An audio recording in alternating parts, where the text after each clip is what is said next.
12ኛ የሚጠይቀን የሴቷን ቁመት እንድንፈልግ ነው። ሶ ይሄን ማቴማቲካል ፊገር እንቀይረው። በትሪያንግሉ መሰረት ሬሾአቸው ተመሳሳይ ስለሚሆን ሬሾአቸውን እንወስደዋለን። ሶ 2/1.8 እኩል ይሆናል 1.6/x ይሆናል። ከዛ ክሪስ ክሮስ እናድርገዋለን።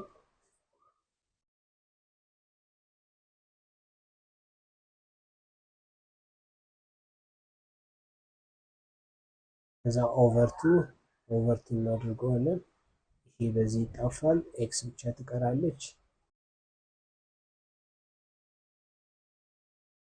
ሶችኛ 2.88 ይሆናል ኦቨር 2 ይሆናል 288 ኦቨር 200 ይመጣል። ይሄኛውም ስናካፍለው